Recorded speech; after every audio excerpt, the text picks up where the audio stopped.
All right, we're looking pretty good. I gotta get a couple things ready here. I realized I forgot to open Reaper, which is like, whoa, don't do that. So I gotta get that open, and then we'll be ready to rock and roll here on a new hot take episode of Fables of Our Deconstruction, live on the tubes, the YouTubes. Yeah, it's been a hell of a time here in Iowa. Really gotta update my Reaper, but I'm not gonna do that right now. All right, I'm gonna open this. Gotta delete this and this, and then whoop, and then one of these. Get rid of that guy in there. You know what I'm saying? You just gotta do some deleting. I'm gonna delete that, and then delete that, and then we're gonna go like this. We're gonna make this real big. I know you can't see what I'm doing. That's why I'm saying things, because I'm like just fucking around a little bit, you know. So this is an adult show. I say whatever I want. I try to adhere to the truth to the best of my ability, but I have a strong feeling today is going to elicit some emotions from anybody who watches while we're live or otherwise. I've got one last little tiddly bit to open, and then we'll be good to go. Can't believe we're on episode 31. So yeah, what are we on? I don't even know anymore. Anyway, I think it's about time we hit the record button.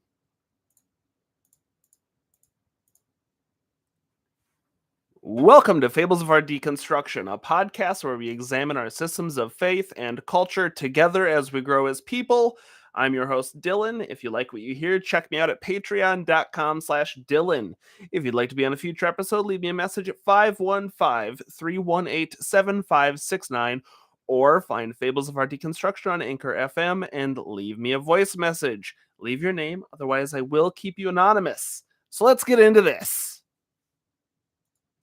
All right, before we hop in, I want to remind you we're talking about Lilith, the first succubus, one of the original demons today.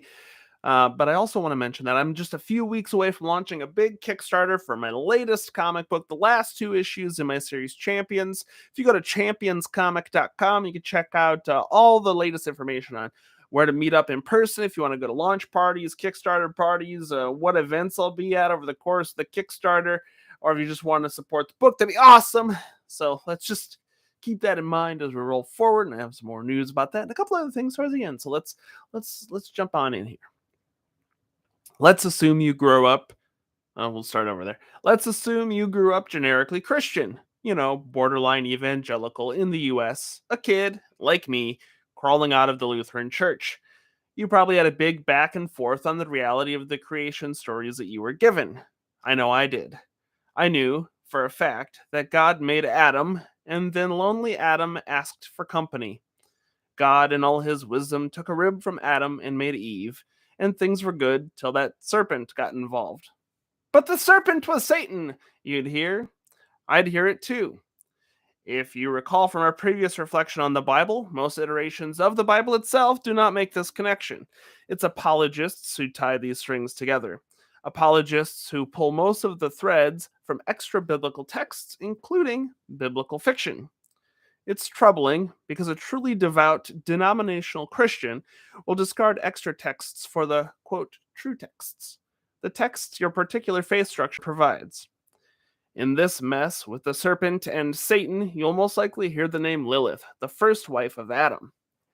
And if you're thinking critically, you'll remember that this story isn't in the generally accepted Christian canon. The voices that tell you about Lilith will remind you that it is from the Jewish canon, so it must be true. But I urge you, never stop asking, how do I know which claim is true? It is functionally non-compatible for Jewish and Christian beliefs to coincide.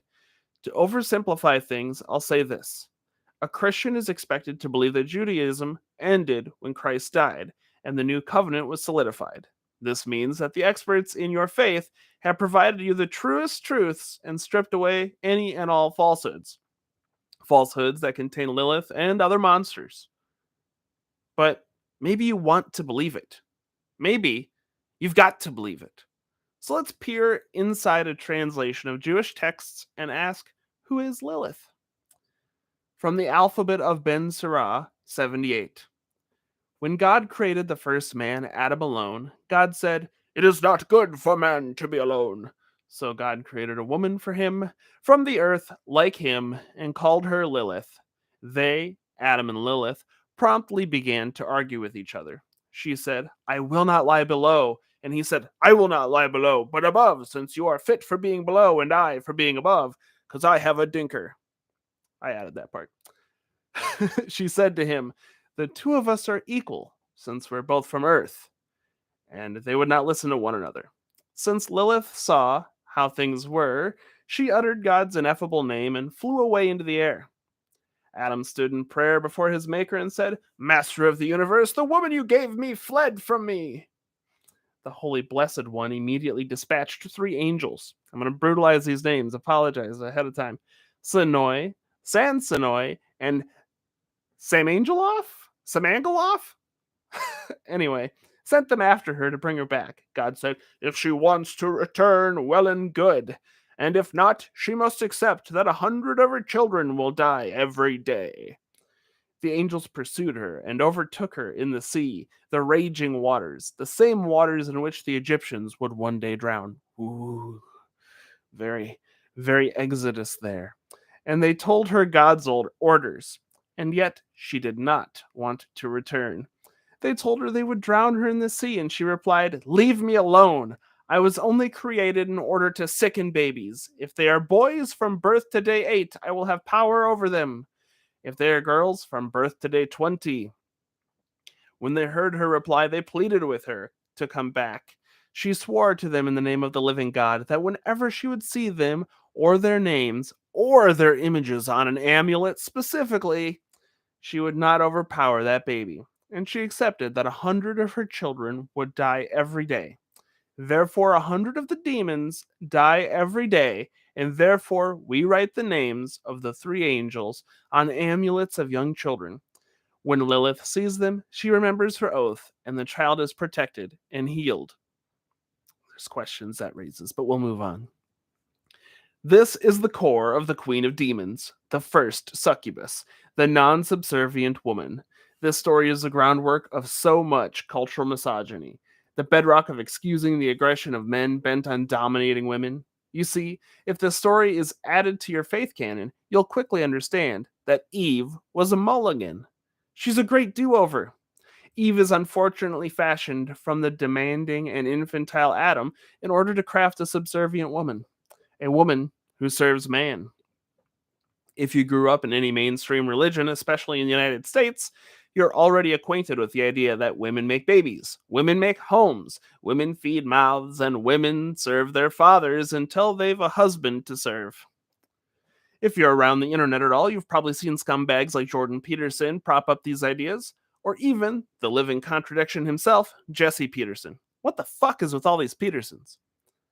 As a society, we've seen empowerment of sexuality. We've seen female and feminine voices strengthen. We've created spaces in which women can redefine their roles, create their own terms, and behave with more level ground. These ideas come from humanism. They're ideas that we're all humans, we all deserve the same rights, and we must strive for equity.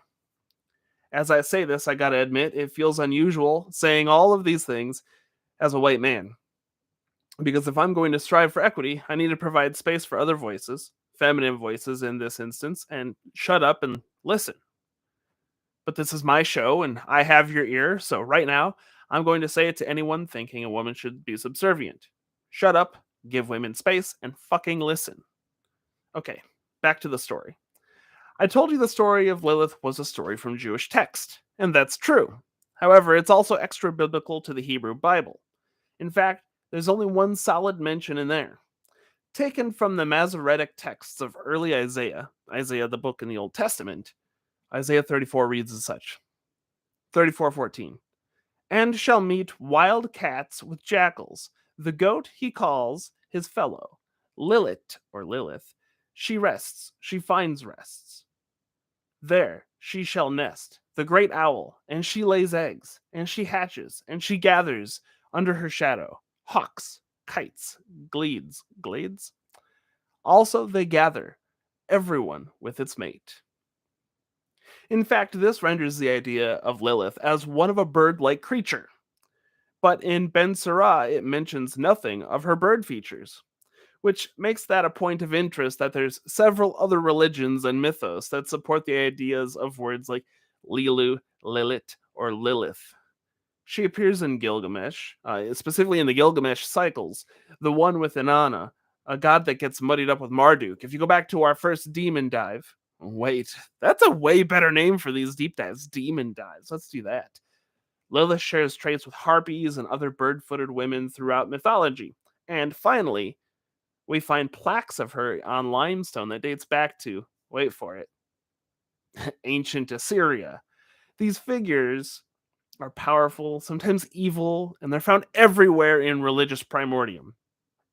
So, what is right? That's hard to say. If you're just looking for her core, her beginning. But in reality, I'd say the truth is there is no Lilith. There's no bird footed demon vying to have sex with you. You're not that important or that interesting, and she's just not real. But there's a realm in which she is real. There's an icon in here that's been solidified into two very recognizable fragments. The first, simplest fragment is the misogynistic fear of women who do not listen, women who might want anyone but the misogynist. The second fragment, the bright, shimmering fragment, is that of an inherent truth. The truth is, as a species driven to cooperate and seek justice, there is a glaring injustice in the story being told. Lilith saw herself as equal to Adam, which is true. People are and ought to be equal. What's even worse is that the male narration of the story jumps in and immediately says she and Adam began to argue, and they start condemning her as being combative. Then, when she's had enough of Adam, she fled or flew away. Were the first women gifted with flight? That's really badass. Adam, ever the incel, demanded something be done, and God sent 3 angels to threaten her. So, in true badass form, Lilith demands to be left alone and threatens them right back. Fuck threats, and fuck those dudes, God and Adam. There's a good reason Lilith has been seen as a misunderstood hero of feminism. She's risen through empowerment movements, heathenism, witchcraft, spiritual and secular realms as a champion of women being silenced and driven asunder. In this light, I feel bad for Eve being forced into her servitude. I can only hope that Lilith finds her and empowers her someday. And I hope someday someone tells Lilith it's not her fault and grants her sainthood for standing up for herself. So maybe that was kind of a quick day for us today, but I wanted to do a little bit of a demon dive, as I think we might be calling them now. I think that might be the title of this episode, is Demon Dive. That sounds pretty cool.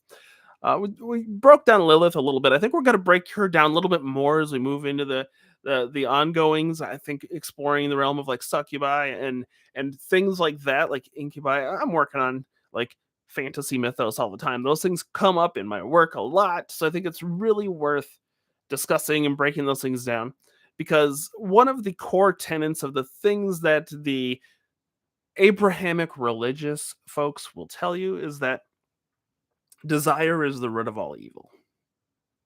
But desire is also the root of all economy. So where do we go from there? And I think those are great discussions we can have as we move forward. And speaking of moving forward, I want to let you know that I am planning pretty exciting, potentially just a bonus episode that will be bringing on a guest, Will Anderson. You might know Will Anderson from shows that have nothing to do with this, like shows about Pokemon. He's stepped away from podcasting, but he's been so kind and agreeable for me that he's willing to jump in and answer some questions. Now, to give you a little bit of a background on the guy himself, he grew up Catholic, so he has a bit of a different perspective on faith and how things work than I do, and not to mention the fact that he's a bit older than me. I'm a millennial and he's Gen X, so we have some coinciding and competing ideas, and I think there's a lot of illuminating things that could come out of it. So what we'd like to do is prepare for all of you a Q&A episode. So I have linked in the description of this episode a Google form you can fill out. You can write us your question. You can, if you want to give us a name, just like always give us a name. You could give us a fake name if you want. You can give us your screen name, your nickname. give us your questions. And we've got it now. If we're going to put together a Q&A episode, and right now I'm tentatively calling it the Will and Dylan Q&A. See, it kind of rolls off the tongue nice. So you're all invited to be a part of that. And I've decided you don't have to ask questions just pertaining to faith and belief. I think those are great things to talk about. So if you believe in God or ghosts or monsters, we're happy to talk about those things. Or if you want to talk about questions about your favorite whatever video game, I don't care. Bring it up. Let's see where the community's at on that. So that was awesome. I'm so excited to announce that for you. This has been Fables of Our Deconstruction. Fables of Our Deconstruction is created by me, Dylan Jacobson. Please like and review Fables wherever you get your podcasts, and join my community, the Brimstone Order, at patreon.com/Dylan. Just so you know, we have like almost no Goblin tier patrons anymore. So if you want to jump in there, that'd be great. I would like to thank Apes of the State for the use of their song Moments a Year From Now as my intro and outro. And remember, you are never alone. We are in this together. Hooah! That's an episode of Fables of Our Deconstruction. I thought when I was writing it, I'm like, am I sounding too preachy? But like, there's some things where you got to be kind of preachy. And I think today was one of them. So thanks for tuning in. If you do, when you did, yeah. And hit us up for the Q&A. Ooh, look at that. An orb. Isn't that fun? I see the fuzz. It's in reality. So I'll see you all later. Have a great rest of your day. Good weekend. Bye.